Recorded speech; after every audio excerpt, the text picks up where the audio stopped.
Fala pessoal, sejam mais uma vez bem-vindos ao canal Cultura Reformada e também ao canal da Igreja Reformada no Jacintinho, que fica aqui em Maceió, certo? Alagoas. Eu estou fazendo mais um vídeo desses porque, ontem, no dia 17 do mês de setembro de 2025, nós fizemos a transmissão da escola bíblica lá na igreja. Eu sempre tenho feito isso, né? Os irmãos podem acompanhar aí e sempre compartilho no canal Cultura Reformada também, né? Só o corte da aula, né? Porque nós cantamos, oramos e tem tudo isso. E mais uma vez, meus queridos irmãos, infelizmente aconteceu um probleminha, dessa vez na interface de som, né? Eu acho que por conta do cabo e ficou meio que dando algum tipo de mau contato, eu não sei. E o vídeo ficou mudo, né? Então tava com o microfone, tava com tudo, mas o vídeo ficou mudo, né? Lamentavelmente. Por isso é que eu estou agora no dia 18, né? Agora pela manhã, já fazendo esse vídeo para ministrar a aula, né? Novamente, somente aqui para vocês da internet, né? A congregação aproveitou, mas vocês não poderão aproveitar. Então, para manter, né, a nossa série de aulas sobre o que Jesus disse, sobre alguns assuntos, né, determinados assuntos, então vamos dar continuidade, tá certo? Então esse é um vídeo para o canal Cultura Reformada, mas também para o canal da Igreja Reformada no Jacintinho, ok? Deus abençoe. Vamos então para mais uma aula. Bem, roda a vinheta aqui, né?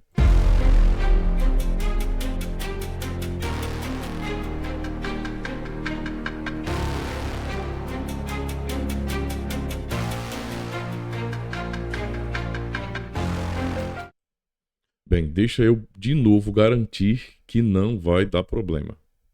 Porque eu não. Tô vendo agora que eu não liguei o cabo do notebook, né? Da fonte do notebook. Então, eu vou ficar distraído, vai acabar descarregando, né?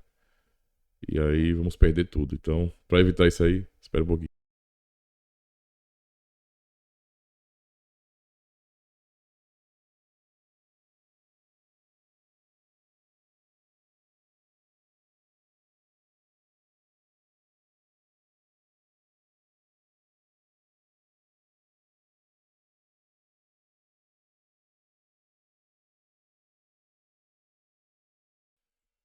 Ei, ei, ei, ei. Muito bem, agora sim. Agora podemos ter nossa aula. Lembrando, se os irmãos quiserem ajudar, né, apoiar ambos os canais, o canal Cultura, aliás, o canal da Igreja Reformada Jacintinho, vocês podem ajudar recomendando, né? De repente há pessoas, né, há cristãos que, sei lá, estão procurando uma igreja bíblica ou então começaram agora, né? Ou têm essa vontade, mas ainda não acharam uma igreja bíblica e muitas vezes acabam, assim, ficam muito limitados nos recursos da internet. Se esse é o caso, né, então recomendem o canal da igreja para esses irmãos, porque eles podem estar acompanhando as lives dos cultos. Lembrando que eu não sou apoiador disso, né? Eu sei que não é ideal, mas digamos assim que é uma situação emergencial, né? Então, se você conhece alguém assim nessa situação, né, por falta de acesso a igrejas bíblicas, por favor, recomende o canal da Igreja Reformada do Jacintinho. E para quem acompanha o canal Cultura Reformada e quer apoiar o canal, não se esqueçam, joinha, o like é importante, um comentário também, um feedback e compartilhar, né? Então você tem aí seu grupo de WhatsApp ou grupos de WhatsApp, Telegram, outras redes sociais como Instagram, Facebook, não sei, tem várias redes sociais, eu não uso todas elas, né? Então assim, tendo esse espaço, né, tendo canais para compartilhar, compartilhem o vídeo e recomendem realmente. De repente vocês assistiram algum vídeo do canal que vocês gostaram muito, o assunto foi abordado, alguma aula, alguma coisa, recomenda porque eu tenho certeza que vocês conhecem pessoas que precisam aprender mais sobre. Especialmente quando o assunto é doutrina reformada oficial, de verdade. Tem aulas das conferências reformadas aqui no canal, tá bom? E é claro, querendo ajudar de outras formas, né, como por exemplo financeiramente, todo final de vídeo aqui no canal Cultura Reformada tem a tela final com o QR Code e também com o próprio e-mail que serve ali como chave Pix, tá bom? Deus abençoe. Também vão ficar links aqui na descrição para quem quiser adquirir, algum livro, algum outro item, por meio do meu link, também ajuda de alguma maneira, certo? Então vamos lá para o assunto. Deixa eu ir para essa tela aqui, porque aí eu vou ministrar a aula, mas eu vou fazer isso passando os slides, né? Deixa eu só minimizar aqui para ficar mais fácil para mim, viu? Muito bem. Eu vou ler o texto, obviamente, né? Que eu desenvolvi aqui. E vou passar os slides. Só um minutinho, tá? Tô bugando tudo aqui, viu?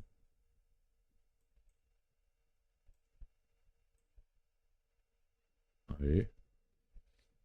Então vamos lá. Eu vou seguir como foi lá na igreja, beleza? Então, na aula de hoje, seguindo a nossa série O que Jesus disse, aprenderemos sobre a escolha de Deus. Será que alguém se preocupa com isso, né? Com a escolha de Deus? Obviamente não, né? Eu acho que não há uma preocupação sobre a escolha de Deus, tá? Não há. As pessoas, no geral, estão preocupadas com sua própria vontade, com sua própria escolha. Aliás, não é? Liberdade de escolha é um dos discursos mais gritantes no mundo ocidental. Seja na área política, então tanto direita ou esquerda falam, não é? Sobre liberdade, né? De escolha, liberdade de expressão, liberdade disso e daquilo. Na área religiosa também, né? Então, especialmente no meio cristão, da mesma forma, se grita liberdade de escolha. Ou seja, as pessoas têm suas bocas cheias de livre-arbítrio, né? Pelo menos a boca delas é cheia de livre-arbítrio. Ou seja, eu tenho livre-arbítrio. Este é o grito de protesto, geralmente das pessoas do mundo inteiro, né? O engraçado é que a reivindicação de livre-arbítrio geralmente é usada para fazer o que não presta. Então, é muito comum que quando se fala eu tenho livre-arbítrio, esse uso do termo geralmente cabe, né, ou é colocado num contexto onde a pessoa está rejeitando o que Deus diz em sua palavra, né? Então é para seguir dessa forma, é para fazer assim, de acordo com a palavra de Deus. Não, mas Deus me criou com livre-arbítrio, então eu vou fazer do meu jeito. Então, geralmente, livre-arbítrio é usado muito num contexto de rebeldia, né? É um termo já que se tornou revolucionário, né? Ou para seguir um caminho que é realmente o contrário ao da Escritura Sagrada, né? Ou seja, é um caminho revolucionário. Mas, então, diante de tudo isso, desse grito de liberdade, das reivindicações de liberdade de escolha, de expressão e etc., não é? Devemos nos perguntar, e o livre-arbítrio de Deus? Né? E onde fica a liberdade de Deus? Tá? Então, eu acho que é uma pergunta que muitos não se fazem, né? E a escolha de Deus fica onde? Então, há um certo tipo de rejeição. É como se Deus ele não tivesse livre-arbítrio, ele não tivesse liberdade, mas criou seres que são totalmente livres e então ele tem que respeitar a liberdade desses seres, né? Mas ele mesmo, digamos assim, embora tenha, é como se ele tivesse deixado de lado. Ele abriu mão da sua liberdade em nome do amor, né? Então, é uma coisa estranha que acontece em nosso contexto, tá? Por isso a pergunta, num contexto onde se fala tanto de liberdade, onde fica o livre-arbítrio de Deus? Como é que fica a questão da escolha de Deus? Porque geralmente as pessoas não aceitam a escolha de Deus. Não aceitam.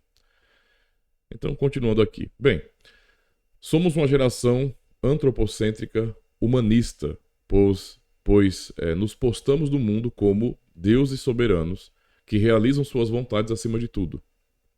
E vocês sabem que é assim, né?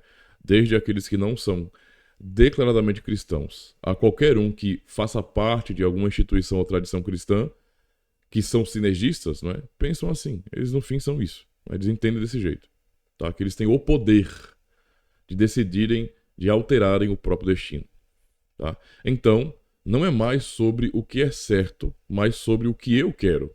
Essa é a nossa realidade hoje. Hoje vamos aprender exatamente o que o próprio Cristo, Filho de Deus, disse sobre a escolha de Deus. E aí, começando por esse texto, deixa eu só organizar aqui o slide. Deixa eu ver se eu diminuir aqui, fica ruim ali. Eita, fica. Diminui ali também. Pera aí. Aí, pronto. Para o texto, deixa eu passar aqui porque tem slide dos cânticos, né? Nós cantamos o Salmo 124, fizemos a leitura e também o Salmo 124 cantamos. Então, ué. É isso mesmo? É. Começando com o primeiro texto, que é este aqui, ó.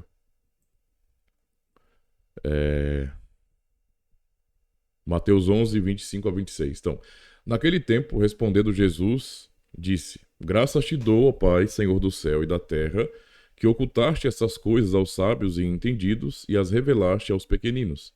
Sim, ó Pai, porque assim te aprouve. Todas as coisas me foram entregues por meu Pai, e ninguém conhece o Filho, senão o Pai. E ninguém conhece o Pai, senão o Filho, e aquele a quem o Filho o quiser revelar. Então, por essas palavras, Jesus agradece ao Pai por sua soberana vontade de esconder a verdade do Evangelho de algumas pessoas e revelá-la, essa verdade do Evangelho, a outras. É o que o texto nitidamente afirma.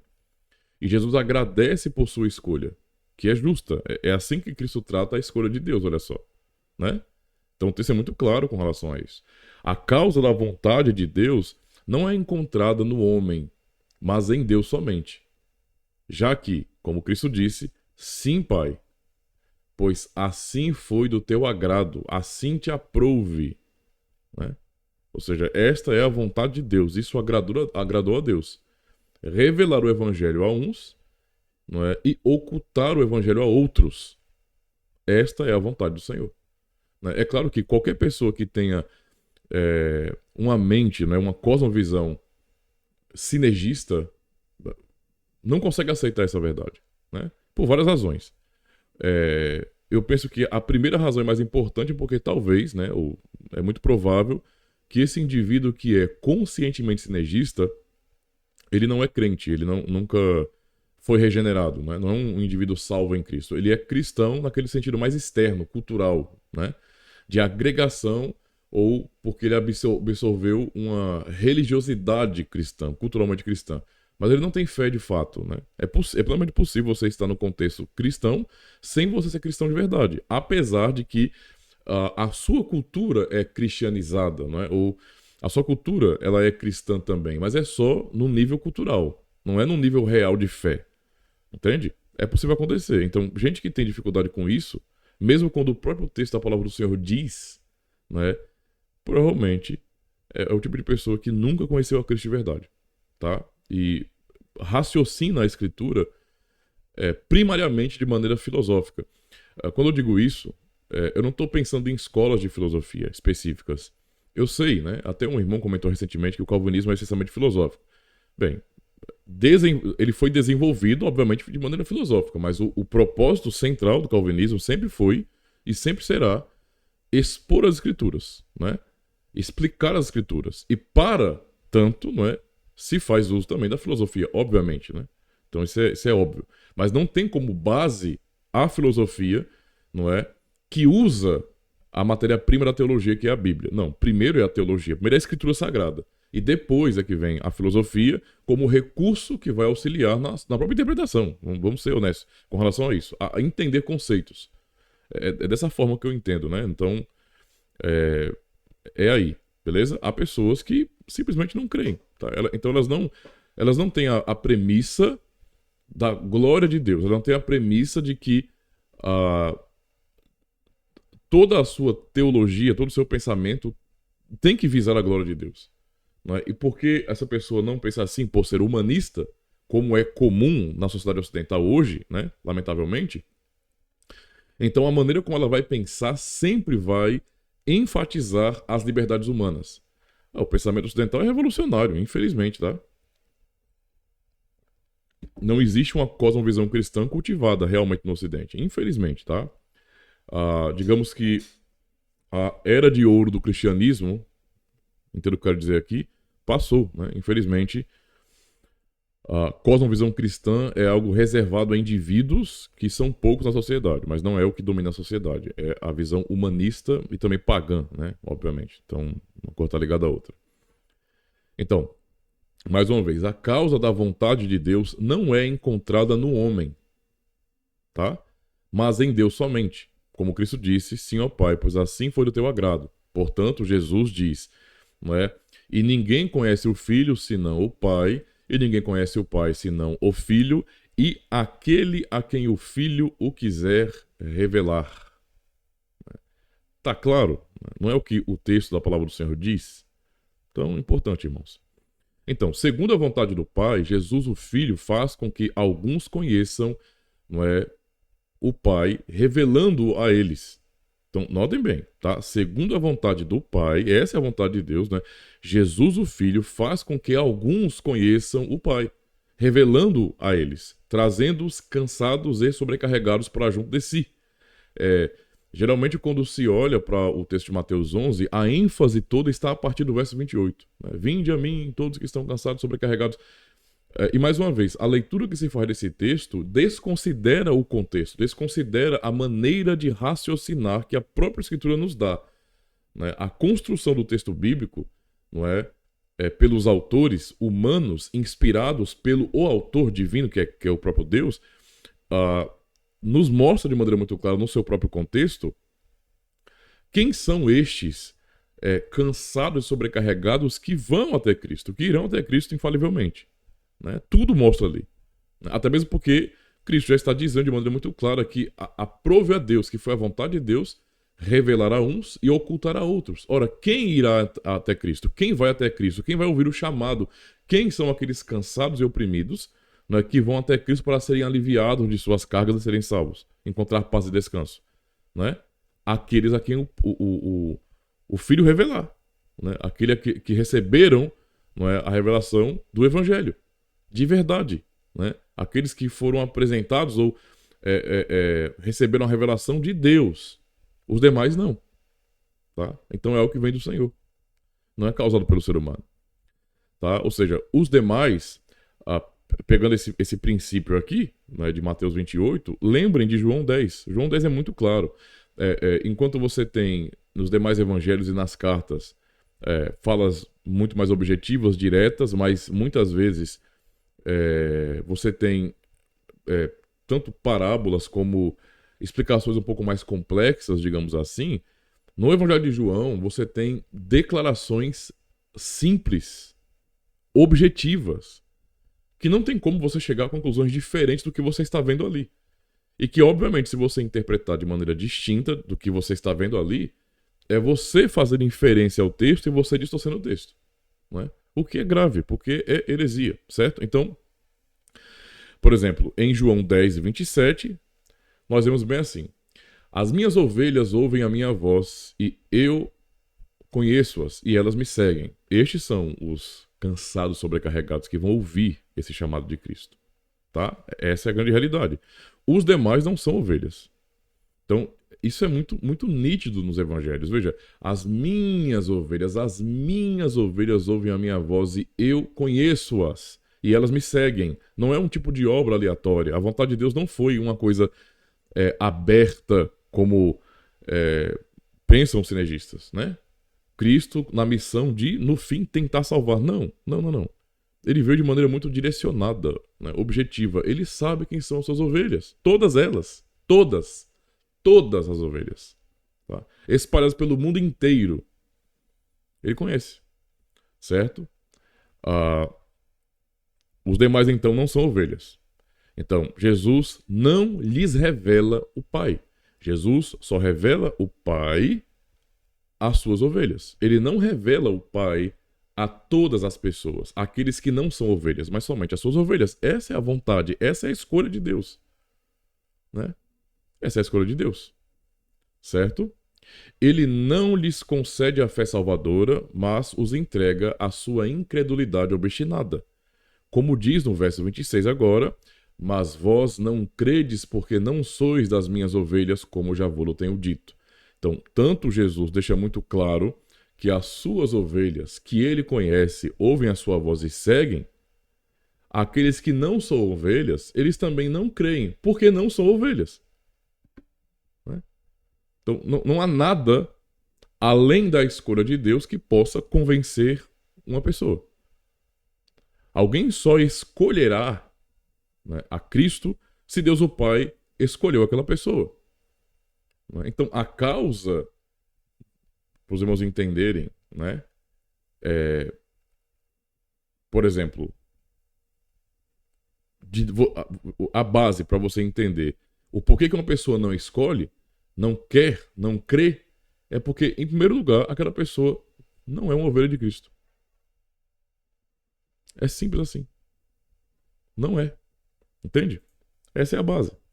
Né? Essa foi a escolha de Deus. Através da pregação, Jesus, por suas próprias ovelhas. Então, através da pregação, Jesus busca, aliás, por suas próprias ovelhas. Né? Vemos aqui o verso 3 de João 10. A este o porteiro abre e as ovelhas ouvem a sua voz e chama pelo nome as suas ovelhas e as traz para fora. Né?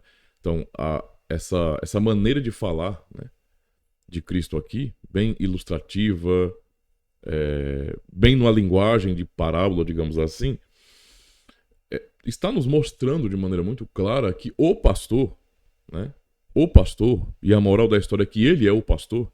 Então, o pastor, ele conhece as suas ovelhas, conhece pelo nome as suas ovelhas e a chama, tá? Jesus ensina uma escolha soberana da parte de Deus em salvar e conceder fé a alguns homens. Então é uma escolha soberana da parte de Deus. E o ser humano caído, todos nós, tá? Quando eu digo isso, não é dizendo que o sinergista, ele tem dificuldade com isso. Ele tem dificuldade com a escolha de Deus. E nós que somos monergistas ou calvinistas, reformados, nós não temos dificuldades com a escolha de Deus. Temos sim. A nossa natureza é oposta a isso. Né? Então, isso muitas vezes nos causa incômodo. A questão é que nós nos submetemos ao que o texto está dizendo, né? Ainda que nos incomode. Entende? Nos incomode. Isso incomoda mesmo. Não é uma coisa fácil não, tá, gente? Tipo, às vezes nós estamos lendo a Bíblia, eu leio a Bíblia muitas vezes, e especialmente no início, né, quando eu comecei a despertar para a fé reformada, a leitura bíblica, sincera e honesta, me causou muitos conflitos, né? Mas em um momento eu tive que pessoalmente tomar uma decisão com relação a como é que eu vou encarar a palavra de Deus. Eu vou julgá-la ou eu vou me deixar julgar por ela? Tipo, eu vou julgar a palavra de Deus ou eu vou me submeter a ela? Entende? Infelizmente, a opção mais comum, porque é da própria natureza humana, que é humanista, nesse sentido, né? É julgar a palavra de Deus. Ou seja, se me incomoda, eu não aceito. Né? Eu não aceito. E para nós, que somos cristãos reformados, ainda que incomode, é a verdade. Né? Ainda que eu tenha dificuldade de, talvez, entender e até aceitar, que eu acho que a parte que mais pesa é a aceitação. Né? Por mais que esteja lá e você procure gramaticalmente uma explicação e você procure fazer exegese e você não encontra qualquer outra forma de você entender aquilo porque é o que está declarado, nós temos que nos submeter, mas muitos acabam não fazendo isso. Tipo, o texto está dizendo isso, mas porque me incomoda, então eu vou ter que traçar um outro caminho de interpretação para chegar uma outra conclusão. E acabo lendo a escritura, né? Até quando não tem, num trecho específico, um gênero literário alegórico, eu transformo aquilo numa alegoria de maneira proposital para que eu possa justificar um pensamento contrário ao que está sendo declarado ali. Né? Então é uma coisa absurda. É uma confusão sem tamanho. A verdade é que o Senhor Jesus nos ensina nos evangelhos, tá? De maneira muito clara, a escolha soberana da parte de Deus para salvar. Não é? Alguns, e isto é o que nós chamamos de doutrina da eleição. Mas também nos mostra a escolha soberana, não é? E justa de Deus de rejeitar os demais e condená-los por sua incredulidade. Né? Então, é claro que eu sei que tem muitos irmãos que tem essa luta, né, entre supra e infralapsarianismo, né? Digamos assim, eu sou infralapsariano, oficialmente, porque é óbvio, porque eu sou um cristão confessional, né? E as confissões que eu subscrevo, elas são infralapsarianas. No entanto, eu não tenho uma mínima dificuldade com os irmãos que são supra. Eu não acho que isso deve nos separar de jeito nenhum, né? Então, para mim, tudo isso é calvinismo ortodoxo. Mas tem gente que acha que não, mas tudo bem. Eu respeito e beleza. Com isso eu não discuto. O fato é, não é que o Senhor Jesus nos ensina a vontade soberana de Deus, a escolha de Deus soberana, não é, na eleição de salvar e também na reprovação de condenar.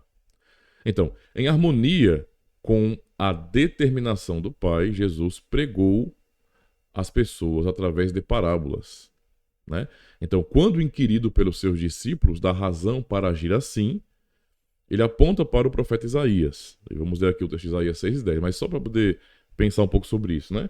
Então, poxa, Jesus, o Verbo encarnado, o Filho de Deus, diante dos homens, anunciando a verdade. Não é muito óbvio que ele poderia ter sido muito claro.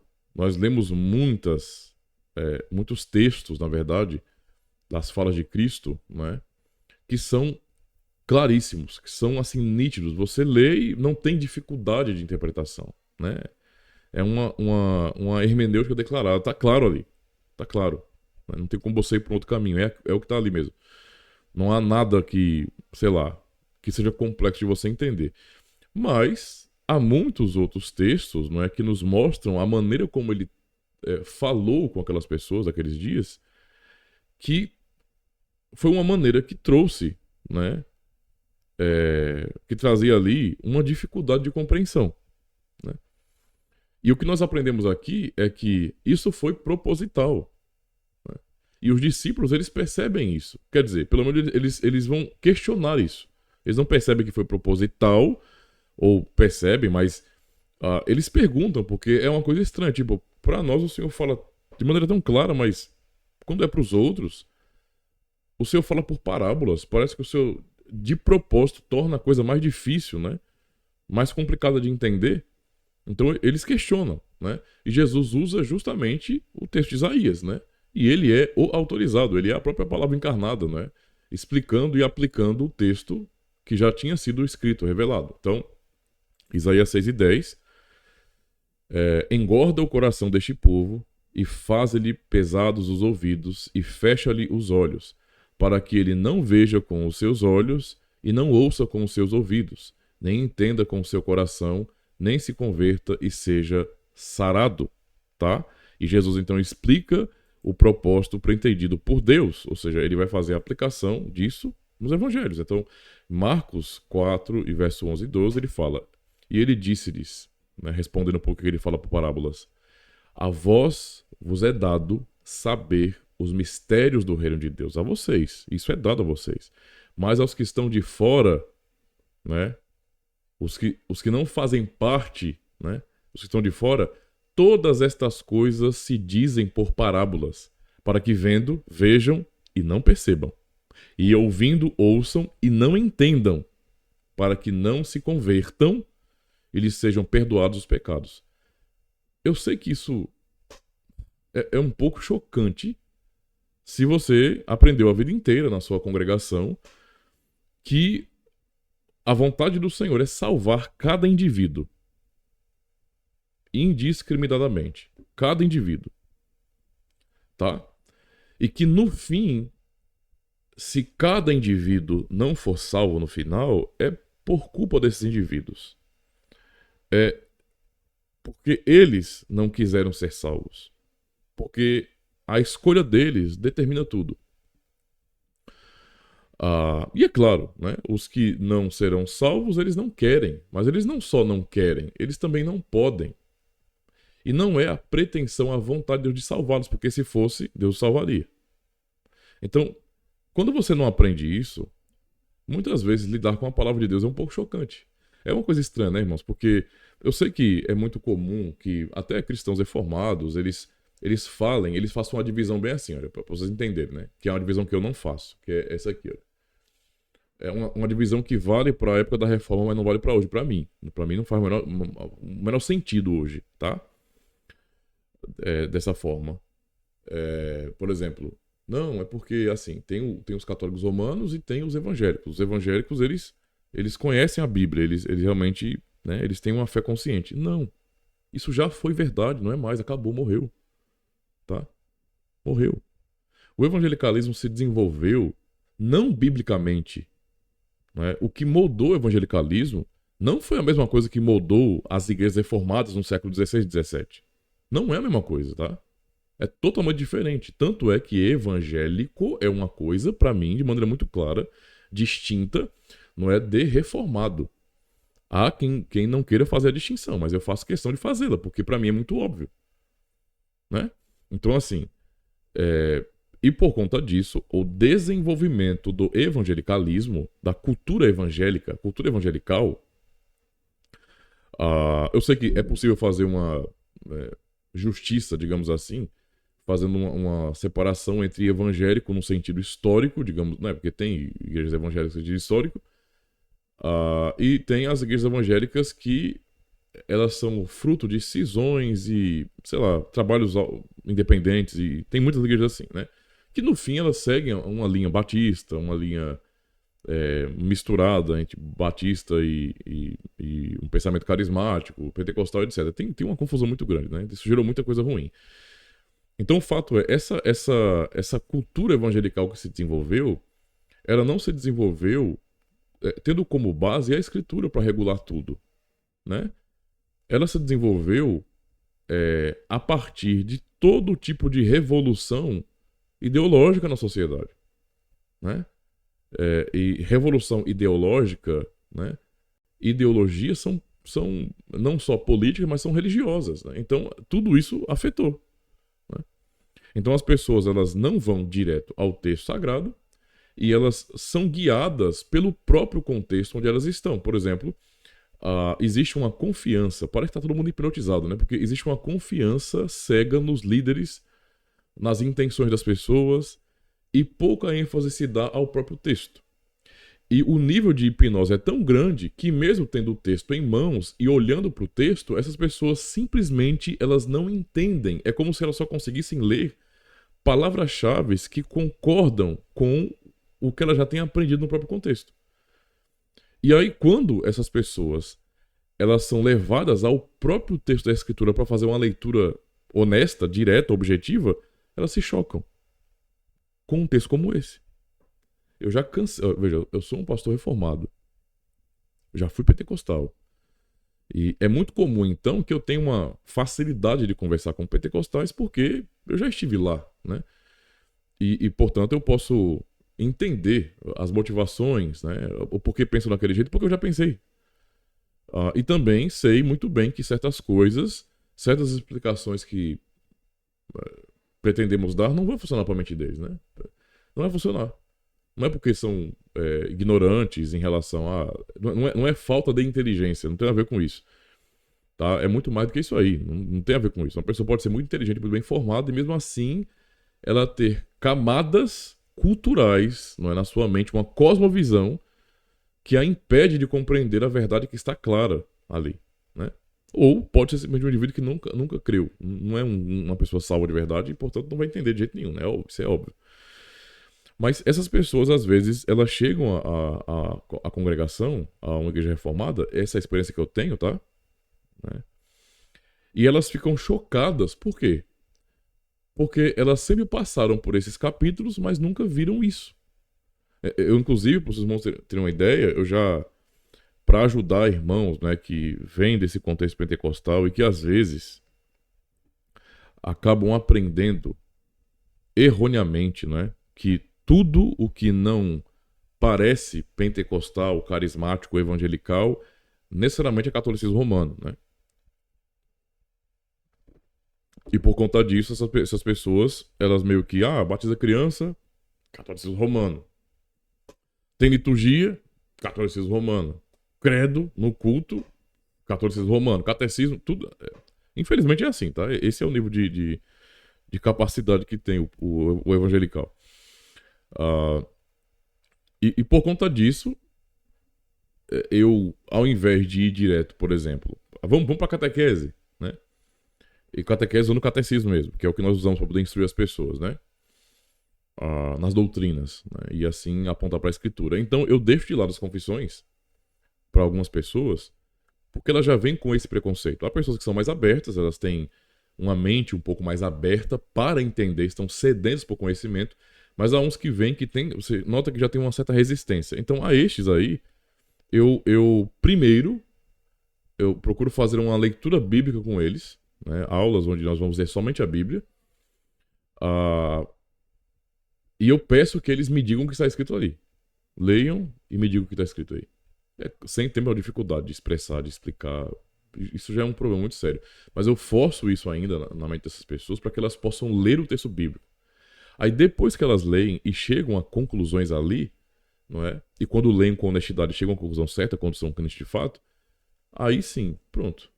Deu para poder entender o que a Bíblia está dizendo? Pronto, vamos para as confissões agora. E aí tudo faz sentido, né? Para algumas pessoas tem que ser assim mesmo, eu entendo. E mesmo quando a pessoa tem facilidade, eu procuro promover sempre, sempre momentos de dar ênfase à própria escritura, para que a pessoa leia a escritura, o que está escrito aqui. Eu quero que as pessoas pensem, raciocinem, elas não vivam uma religiosidade inconsciente, porque é isso que acontece, tá? E para mim isso aí é insuportável. Tem que saber, você é um crente, então você tem que saber. Você tem que entender o que você crê. Né? Se é que você crê de fato. Porque senão, filho, é bagunça. Então, pessoas assim olham para um texto como esse, né? E na lógica daqueles que fazem a divisão, uma coisa são católicos romanos, outra coisa são evangélicos. A lógica é que o católico romano, ele não saiba de nada da Bíblia, ele seja um ignorante de Bíblia e que ele depende somente de tradição. Toda a prática papista. E o evangélico não. O evangélico é alguém que vai direto à Bíblia. Isso acabou, irmãos, é coisa do passado. Porque senão, se fosse verdade que o evangélico, no geral, tá? Tô generalizando aqui. O evangélico, só por ser evangélico, é alguém que tem acesso de fato, ou pelo menos entendimento bíblico de verdade, esse tipo de texto não chocaria as pessoas, nem levaria elas a criarem métodos ou formas diferentes de interpretação e até alegorias para se desviar do que o texto está dizendo. Então, o fato de não aceitarem o que claramente o texto diz, o que Cristo diz, a vontade e a escolha de Deus, é uma demonstração, uma prova cabal de que ser evangélico não significa absolutamente nada no que diz respeito a conhecimento bíblico. Isto é um mito do passado. Isso já foi, acabou. Não é a realidade de hoje. Né? Já foi. Hoje tornou-se um mito. Tá? Infelizmente. Certo? Por isso se chocam. Porque não deveriam. Mas é o que está escrito aí no texto. Jesus está usando Isaías 6 e 10 e fazendo sua própria aplicação, né? Porque ele é Deus e pode fazer isso. A palavra e a verdade é dele. Então não há contradições aqui. Tá? Mais uma vez. Qual é a razão do porquê o Senhor fala a nós de maneira tão clara, mas aos de fora, aos outros, o Senhor fala por parábolas? Porque se a ideia é conquistar todo mundo e salvar todo mundo, não é tão mais fácil ser claro com todo mundo? E o que ele responde aí? A vós vos é dado saber os mistérios do reino de Deus. Lembra lá de João 3? Ninguém pode ver o reino de Deus, né? Se não nascer de novo. Então, a vós vos é dado os mistérios, saber os mistérios do reino de Deus. Mas aos que estão de fora, todas estas coisas, ou seja, do reino, se dizem por parábolas, para que, vendo, vejam e não percebam. Essa é a razão do porquê pessoas olham para a igreja, a prática da igreja, as doutrinas da igreja, a vida da igreja, e elas veem de fato. E elas têm opiniões sobre. Mas elas não percebem de verdade. Elas não entendem de verdade. E ouvindo, ouçam e não entendam. Né? Então, veja, se ninguém pode, como Cristo diz, entrar no reino de Deus sem nascer de novo, né? Ninguém pode ver o reino de Deus, ninguém pode. Então, não pode entender, não pode ver. Se não nascer de novo, aqui ele já está dizendo de maneira muito clara que a uns isso é dado e a outros não. Tá? Então, entrar no reino de Deus, saber do reino de Deus, entender, conhecer, não depende do homem, depende da escolha de Deus. E ouvindo, ouçam e não entendam. Para quê? E o propósito é muito claro. Qual é o propósito de Jesus ter falado por parábolas? Ele diz. O propósito é que aqueles que ouviam por parábolas e, portanto, não viam nem entendiam direito, não podiam entender, o propósito é que eles não se convertam e também não sejam perdoados dos seus pecados. Isso é chocante para qualquer pessoa humanista que tenha uma cosmovisão pagã. Qualquer uma. Mas é o que a Escritura nos declara. Esta é a verdade. Deus tem uma escolha. E ele fez uma escolha. Tá? De cosmovisão pagã, humanista, ele vai sempre ficar mal com isso, não vai querer aceitar, porque ele valoriza o homem como se o homem fosse uma divindade. Como se o homem determinasse tudo. Né? É isso. Né? Então, Deus escolhe, é isso que nós aprendemos, irmãos. Deus escolhe salvar seu povo, revelar a si próprio e seu Filho Jesus Cristo a eles e infalivelmente trazê-los à fé em Cristo. Esta é a escolha de Deus. Né? Mas Deus também, segundo a sua determinação, soberanamente abandona os demais em seus próprios pecados. É a escolha de Deus não salvar um monte de pessoas. Ele envia sua palavra àqueles que podem ver e ficar sem desculpas, mas, no entanto, não podem crer ser salvos, pois não são das suas ovelhas. Tá? Esta é a vontade de Deus. É a escolha de Deus. Em harmonia com essa verdade, Jesus repetidamente fala dessa escolha de Deus e da sua própria condição como Filho de Deus. Quando está se referindo à tribulação da sua igreja e da salvação dos seus, Jesus fala acerca dos últimos dias. Não é? Então, Marcos 13, vamos observar aqui. E se o Senhor não abreviasse aqueles dias, nenhuma carne se salvaria. Mas por causa dos eleitos, que ele, no caso que escolheu, abreviou aqueles dias. Né? Então, veja, se o Senhor não abreviasse aqueles dias, nenhuma carne se salvaria. Mas, por causa dos eleitos que escolheu, né, abreviou aqueles dias. Né? Ainda que o texto fale dos últimos dias, né, na linguagem de Jesus, ele também explica a eleição. Né? É escolha de Deus. Tá? É a eleição da parte de Deus. No contexto da pregação do Evangelho, então, muitos são chamados pela palavra pregada, né? Mas que, obviamente, podemos observar, né, que os que creem pela escolha divina. É o que o texto de Mateus 22 e verso 14 nos diz. Porque muitos são chamados. Muitos são chamados. Né? Mas poucos escolhidos. A pregação, de fato, ela acontece para o mundo inteiro. O Senhor nos ordenou pregar para o mundo inteiro, para cada indivíduo. Indiscriminadamente, para cada indivíduo. Não é? Mas os que vão, de fato, crer, os que vão ouvir o chamado de Cristo e seguir a Cristo, são suas ovelhas. São os escolhidos. Muitos são chamados, mas poucos escolhidos. Né? Essa escolha aqui inclui o chamado de Jesus aos seus discípulos. Não se tratou, contudo, de uma mera escolha de homens para um ofício, né? O de apóstolos, por exemplo. Tal explicação seria, então, muito superficial. Nós lemos em João 6,70, por exemplo, respondeu Jesus: não vos escolhi vós os 12, e um de vós é um diabo, né? Referindo-se a Judas. E aí, na sequência, né? Quer dizer, na sequência não, né? Eu inverti a ordem aqui, né? No verso anterior, o verso 69, para entendermos o contexto, né? E nós temos crido e conhecido que tu és o Cristo, o Filho do Deus vivente, né? Então, dizendo isso, Jesus estava respondendo à confissão que Pedro fez de sua fé em Cristo, tá? Então, essa confissão não foi feita por Pedro e pelos discípulos em si mesmo. Em si mesmos, né? Não. Ela estava enraizada na obra da graça poderosa de Deus neles. Né? É onde está a nossa confissão, enraizada na obra da graça.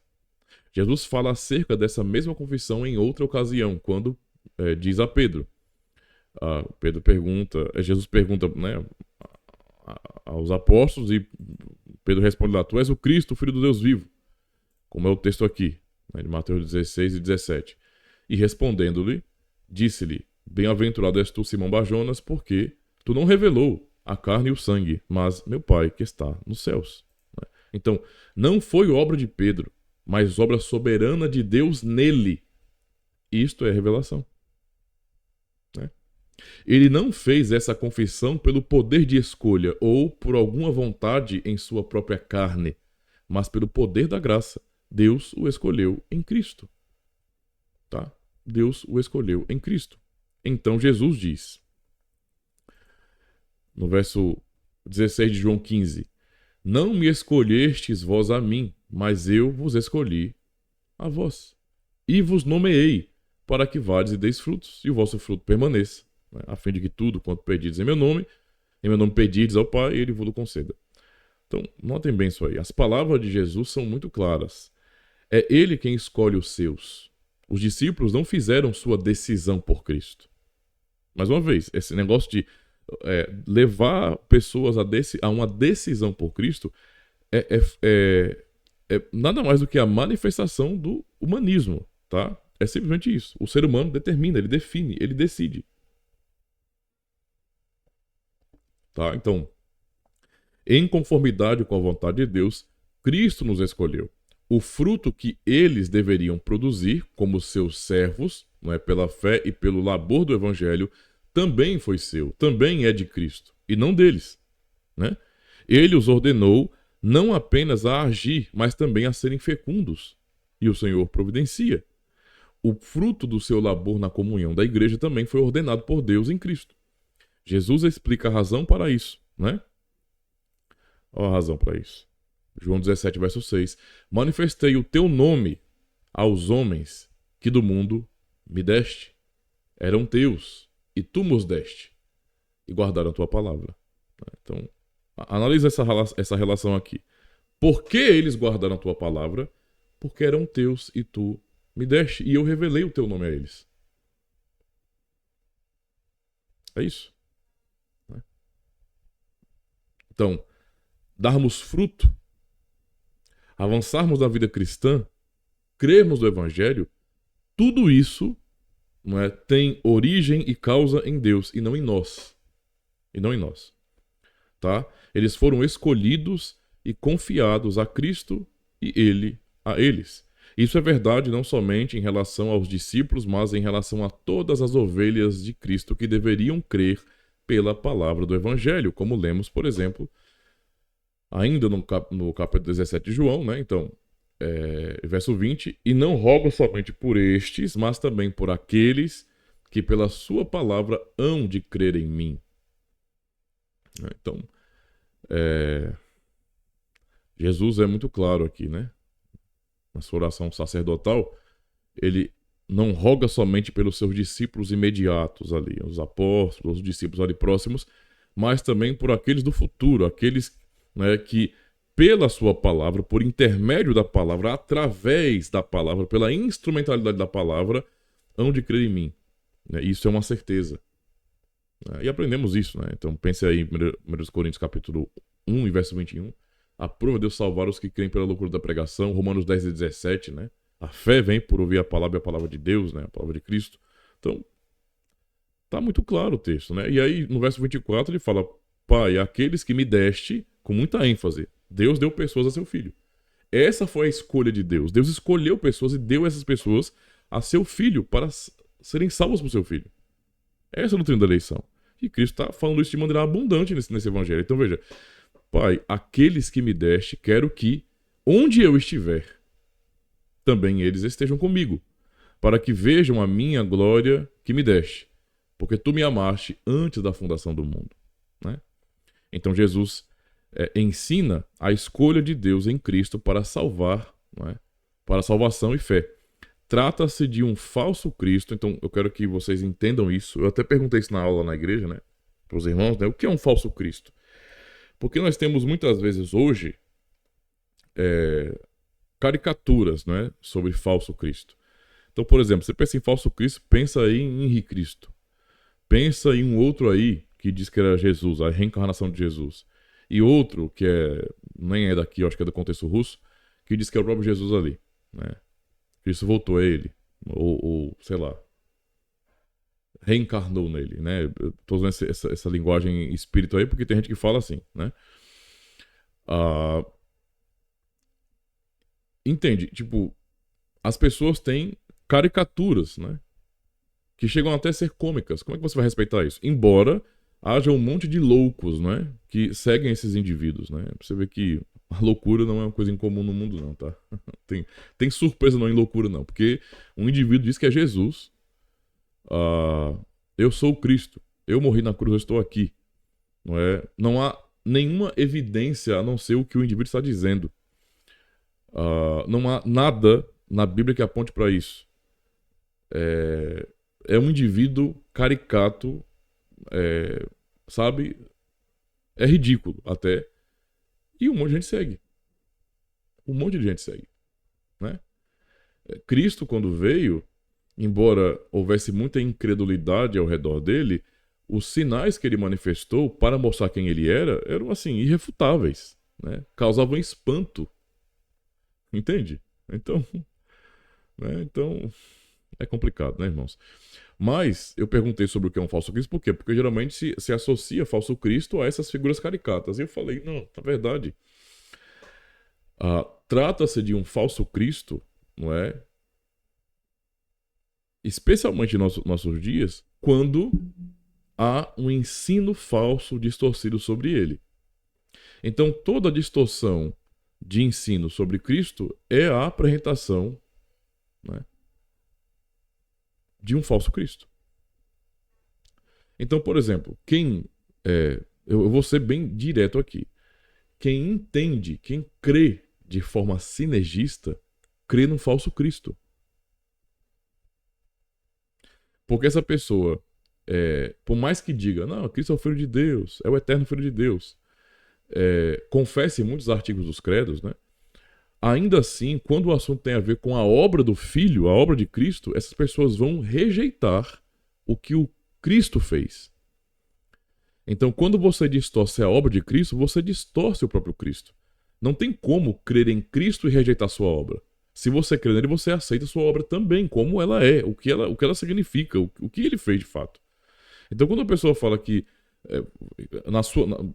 vou pensar na conclusão, tá? Não no caminho para lá, mas na conclusão. Quando a conclusão de um indivíduo que se diz cristão é que no final de tudo, pessoas por que Cristo morreu ainda vão para o inferno, esse indivíduo está rejeitando a obra de Cristo e, portanto, ele não crê em Cristo de verdade, ele crê num falso Cristo. É o Cristo de sua expectativa. E o Cristo de sua expectativa não salva de fato, né? Ele deixa isso na mão das pessoas, tá? Por isso, esse trechinho aqui da lição. Veja, então, trata-se de um falso Cristo inventado pelo homem, aquele Cristo que oferece a si mesmo a todas as pessoas para que soberanamente optem por aceitar ou rejeitá-lo. A soberania do homem aí, né? Então, fé é uma decisão para eles. No entanto, o que aprendemos, meus irmãos, na própria Escritura, em tudo que já lemos aqui, que fé não é uma decisão, mas uma dádiva de Deus. Um dom de Deus. É isso que fé é. Então, pensem sobre isso, tá? A pessoa pensa às vezes que, porque que nada, é só briguinha de arminianismo e calvinismo e não sei o que, blá blá blá. Não tem. Irmãos, eu já falei algumas vezes em alguns vídeos, esqueçam se os termos que associam, né, de linhas teológicas associadas a esses homens, a esses teólogos, incomoda, então esqueça dos nomes. Né? Só são nomes. Né? Só são nomes. Ninguém está seguindo Armínio ou Calvino, ou Agostinho ou qualquer outro. Né? O objetivo não é esse. Mas, quando as pessoas creem conforme eles criam também, isso diz muito sobre elas, sobre o que elas entendem por fé, se elas creem de verdade ou não. Então não tem a ver com os homens em si, né? Mas tem a ver com o nosso nível de concordância com o que eles disseram. Se a nossa fé está alinhada à fé deles, não é segui-los então, né? É concordarmos e não segui-los. Isso tem muita diferença. Então não se trata disso. Esquece de Calvino ou Armínio. Olha para a palavra de Deus, né? E verifica, por uma questão lógica, não é? Se uma pessoa que nega a obra do Filho de Deus perfeita, absoluta, suficiente, eficaz, de fato crê em Cristo. Como é possível alguém rejeitar o que Cristo fez, como ele fez, como é ensinado pelos apóstolos e ainda assim crê em Cristo. Né? Eu não tenho como chegar a uma outra conclusão, a não ser que a pessoa que pensa de um modo diferente da doutrina apostólica, ela, na verdade, ela não crê no Cristo, Filho do Deus vivo, ela crê num falso Cristo de sua expectativa teológica. Essa é a realidade. Tá? Quando que, na verdade, é humanista, ok? É humanista, porque você percebe que esse Cristo que foi moldado pelo humanismo, né? Pelo humanismo pagão, é um Cristo que ele tem todos os títulos de ser filho de Deus e papapá, né? O Messias, né?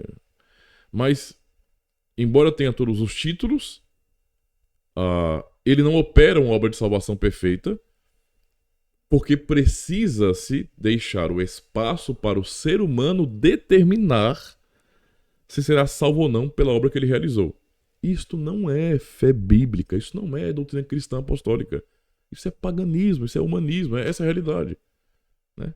Mas é claro que eu sei que o fato de eu falar isso, que sinceramente, né, poxa, é uma coisa tão óbvia. Se eu falar uma coisa dessa aí, quer dizer, eu já falei, né? Então, o fato de eu falar isso vai me render sempre o nome de sectário, né? Calvinista, né? Tem gente que acha que tá xingando quando fala isso. Exclusivista, né? Lamentável, né? É a situação. Então, pense sobre isso, tá? Pense sobre isso aí. As pessoas querem muito valorizar a escolha humana. O que o ser humano pode escolher, pode fazer. Mas quando o assunto é escolha divina, as pessoas rejeitam. De todo o coração elas rejeitam. Porque a escolha divina, como revelada na palavra de Deus, ou seja, o que Deus diz de si mesmo, fere o que as pessoas acham de si. E essa é a diferença daqueles que são reformados para aqueles que... reformados e monergistas. Para pessoas que de fato creem de acordo com a fé apostólica bíblica.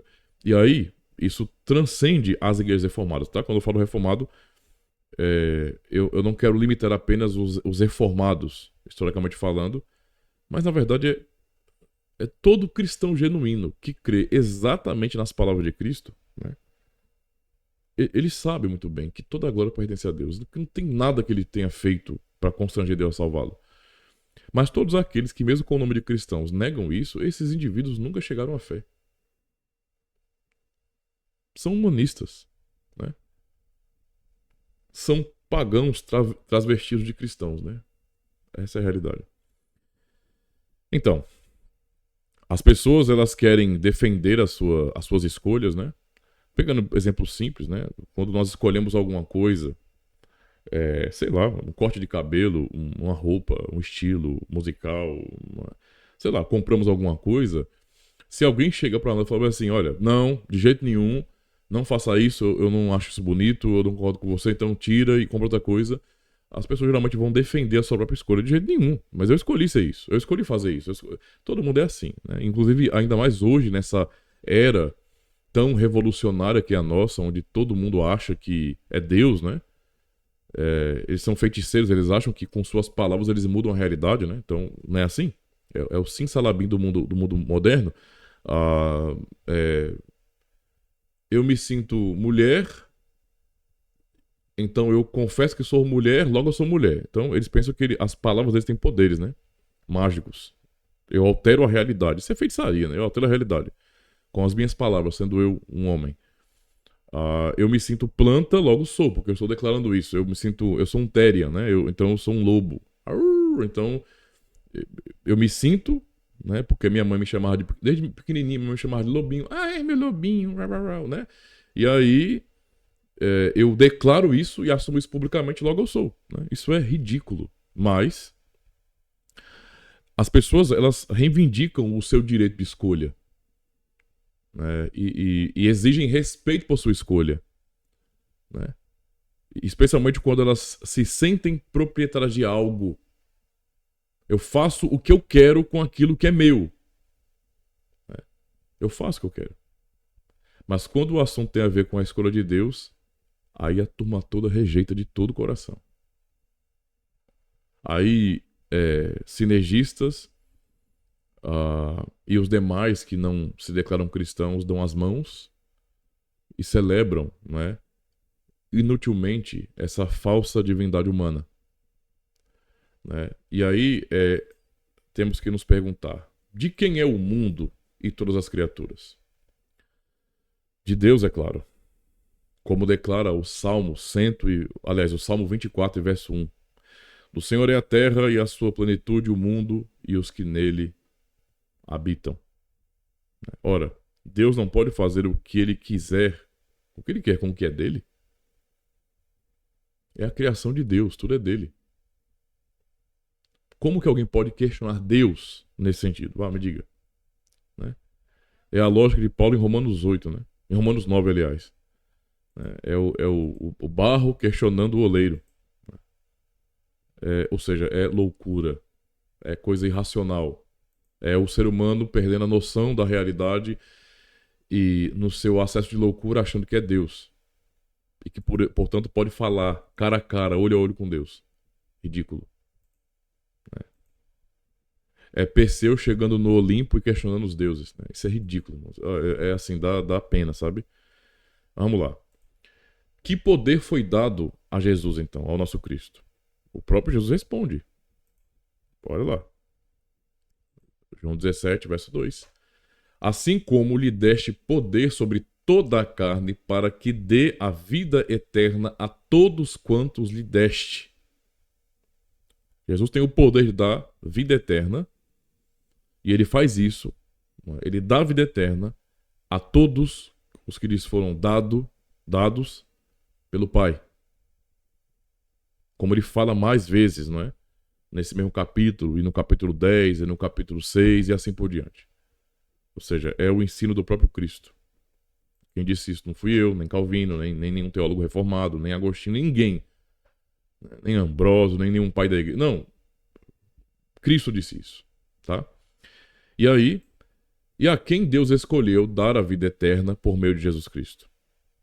Ora, aqueles que o Pai lhe deu. Ele mesmo diz. E aí, não é o que nós aprendemos, que o próprio Cristo ensinou? As minhas ovelhas ouvem a minha voz, e eu conheço-as, e elas me seguem, e dou-lhes a vida eterna, e nunca hão de perecer. Não é? E ninguém as arrebatará da minha mão. Mas meu Pai, que mas deu, é maior do que todos, e ninguém pode arrebatá-las da mão de meu Pai. E no verso 31 ele ainda fala, verso 30, aliás, ele fala: eu e o Pai somos um. Vai dizer que ele é Deus, né? Mas tem gente que acha que supera Deus, né?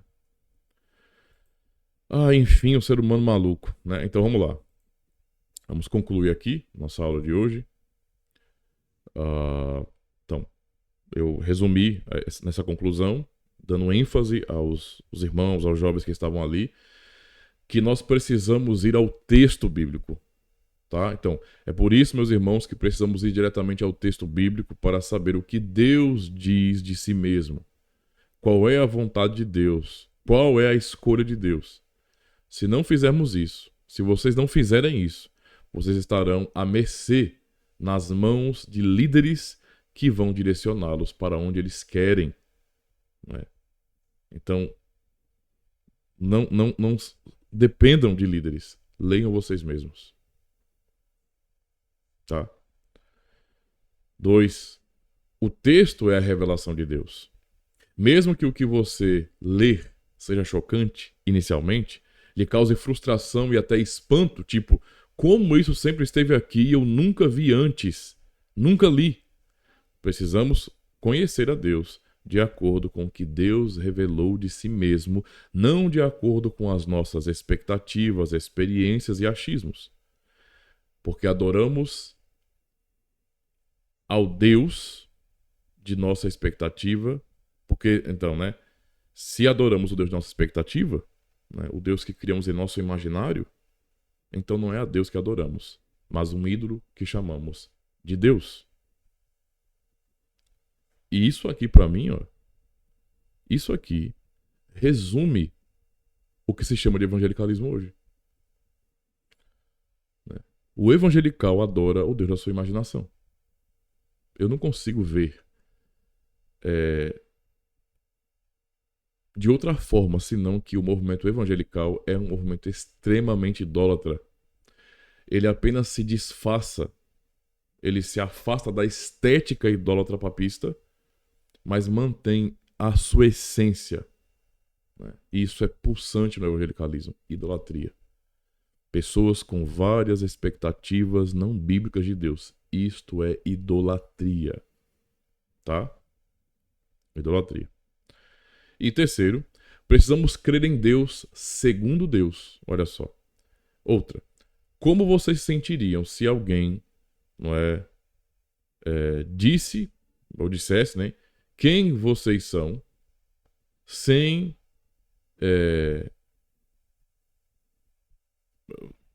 vocês estarem perto, né? E as pessoas acreditassem no que disseram de você, sem ouvirem de vocês mesmos quem vocês são. Né? Imagina, então, pensem nisso aí. Imagina como é que você se sentiria se alguém chegasse e falasse, fulano é isso e aquilo. Fora da sua presença, obviamente. E as pessoas simplesmente acreditassem no que dizem sobre você, mas nunca ouvissem você, nunca parassem para te ouvir, para ouvir o que você pode dizer de si mesmo. Como é que você se sentiria? Eu perguntaria se isso faz sentido, se isso é justo, se você aceitaria numa boa. Eu sei que não. Por isso, precisamos saber o que o próprio Cristo disse. Entendeu? Temos que conferir o que Cristo disse. Então, teologia sem Bíblia é fofoca. Entende o que eu quero dizer com isso? Pregação, ensino, tudo que se possa fazer em púlpitos, em eventos que fale sobre Deus, sem o próprio texto bíblico, é fofoca. Estamos fofocando sobre Deus, estamos falando de Deus. Coisas que as pessoas não podem confirmar. Eu tenho que ir até o próprio Deus, como? Por meio da palavra dele. Por meio daquilo que ele mesmo disse de si mesmo. Ou seja, que ele revelou de si mesmo, né? Para ser menos redundante, né? Entende? E se tudo isso, sobre a escolha de Deus, sobre o que Deus revela de si mesmo, choca, né? Eu quero dizer àqueles que são crentes de verdade, que creem de todo o coração em Jesus Cristo, que creem na palavra de Cristo. Diante disso, né, de que Deus fez uma escolha por salvar uns, mas não salvar outros, isso é proposital para a sua glória. Né? Ou seja, pessoas que no final serão condenadas, lançadas no lago de fogo, não é? Elas serão condenadas para a glória de Deus. Essa é a grande realidade. Sinta alívio se você crê em Jesus Cristo. Porque se você crê em Jesus Cristo de todo o seu coração, este é o sinal de que Deus fez uma escolha por você. Não tem a ver com você. Com o que você pode, eu acho que pode fazer. Tem a ver com o que Deus fez. Tem a ver com o que Cristo fez. Então, se você crê em Cristo de coração, sinta alívio. Não fique reclamando e tentando entender coisas que estão além de você. Descanse. O conflito é natural no nosso coração. Nós somos pecadores mesmo. Não é fácil não aceitar certas coisas, não. Mas está revelado. Então creia no que Deus diz, independente se você vai entender bem isso ou não, ou se isso vai entrar em harmonia com o seu coração, que não vai, né? Não vai. Vai confrontar mesmo. Causará conflito no seu coração, porque você é um pecador. Mas se você crer, se você que está acompanhando esse vídeo é um crente genuíno no Senhor, e ainda lhe pesa ao coração certas verdades, né, da palavra de Deus, sinta alívio. Seja grato a Deus. Porque, por uma razão que está somente nele, ele te amou e te escolheu. Ele fez uma escolha por você, sem que você fosse melhor do que ninguém, sem que você pudesse constrangê-lo. Não, ele não escolheu. Se você crê em Cristo de verdade, ele não te escolheu para esta fé ou para salvação, né? Na verdade, para salvação, porque ele, sabe? Ele deu uma de Steven Spielberg, eu não sei nem se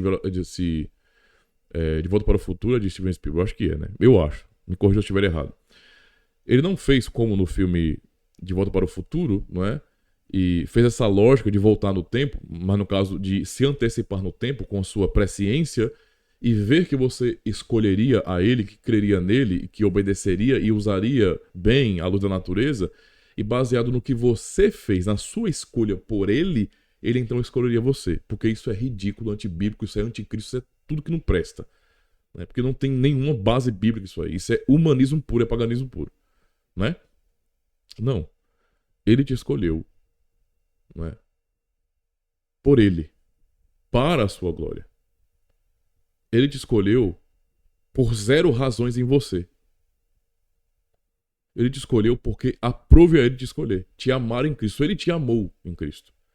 E este amor dele é totalmente incondicional. Ele não colocou nenhuma condição prévia para você cumprir. Ele simplesmente te amou em Cristo. Então, diante disso, da escolha de Deus por você, descanse, tenha alívio, seja grato. É assim que devemos proceder diante desta verdade. Então, meus queridos irmãos, deixa eu voltar aqui para a tela normal.